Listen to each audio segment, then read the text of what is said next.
প্রিয় ভিউয়ার্স, আসসালামু আলাইকুম। আশা করি তোমরা ভালো আছো। আলহামদুলিল্লাহ, আমিও আল্লাহ রাব্বুল আলামিনের অশেষ মেহেরবানিতে ভালো আছি। প্রতিদিন তোমাদের জন্য আমি গ্রামারের বিভিন্ন টপিকস নিয়ে হাজির হই। আমি নতুন ভিডিও আপলোড করি। তো আজকে আমার ভিডিওর আলোচ্য বিষয় হলো প্রেজেন্ট পারফেক্ট কন্টিনিউয়াস টেন্স।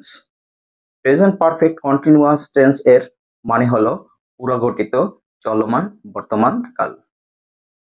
তো আসা যাক, প্রেজেন্ট পারফেক্ট কন্টিনিউয়াস টেন্স কাকে বলে।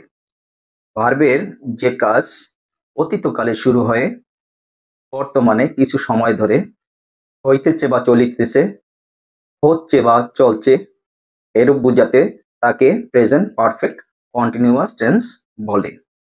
যেমন, he has been studying for 3 hours। সে 3 ঘন্টা যাবৎ পড়াশোনা করছে। They have been working since morning. সকাল থেকে তারা কাজ করছে। তো আমরা বাংলায় বাক্য দেখে কিভাবে নিশ্চিত করব যে আসলে এটা প্রেজেন্ট পারফেক্ট কন্টিনিউয়াস টেন্স। এতে তোমরা লক্ষ্য করবা সময় উল্লেখ করব। ক্রিয়ার শেষে যদি তেছি, তেছো, তেছেন ইত্যাদি উচ্চারিত হয় তখন সেটি হবে প্রেজেন্ট পারফেক্ট কন্টিনিউয়াস টেন্স।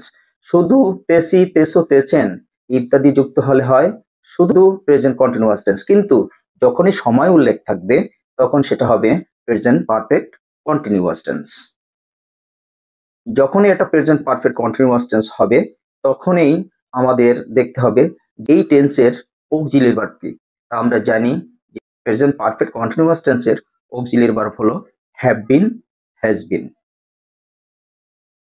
যখনই আমরা দেখব যে প্রেজেন্ট পারফেক্ট কন্টিনিউয়াস টেন্সের auxiliary verb have been, has been, তখন উক্ত অক্সিলিয়ারি ভার্বকে ব্যবহার করে যখন আমরা একটা প্রেজেন্ট পারফেক্ট কন্টিনিউয়াস টেন্সের একটি সেন্টেন্স গঠন করব তখন আমাদেরকে প্রথমে সাবজেক্ট নিতে হবে, তারপরে অক্সিলিয়ারি ভার্ব হিসাবে হ্যাভ বিন অথবা হ্যাজ বিন, এরপরে মেইন ভার্বের শেষে আইএনজি যুক্ত করতে হবে, এরপরে অবজেক্ট লিখে শেষে সময় উল্লেখ করে দিতে হবে। যেহেতু সময়ের পূর্বে সিন্স অথবা ফর বসে তখন আমাদের জানতে হবে যে আসলে কোন ক্ষেত্রে সিন্স বসে, কোন ক্ষেত্রে ফর বসে।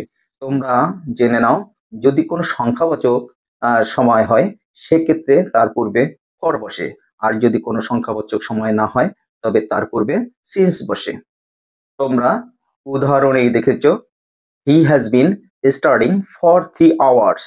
এখানে 3 hours সংখ্যাবাচক, কিন্তু 3 ঘন্টা এর পূর্বে ফর বসে। দ্বিতীয় উদাহরণ, they have been working since morning. এখানে কিন্তু মর্নিং একটা সময়, কিন্তু আসলে ওখানে কোনো সংখ্যাবাচক সময় নেই, এটা সুনির্দিষ্ট একটা সময় সকাল থেকে, সুতরাং তার পূর্বে সিন্স বসে।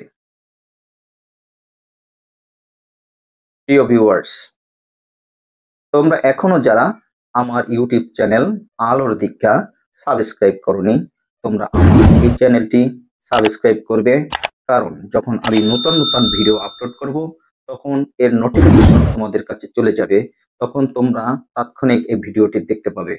আর আলোর দীক্ষা নাম লিখে ইউটিউবে সার্চ দিলে আমার এই চ্যানেলটি পেয়ে যাবে।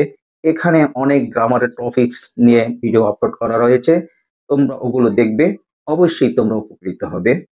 তোমাদের সাফল্য কামনা করে আজকের ন্যায় আমি বিদায় নিচ্ছি।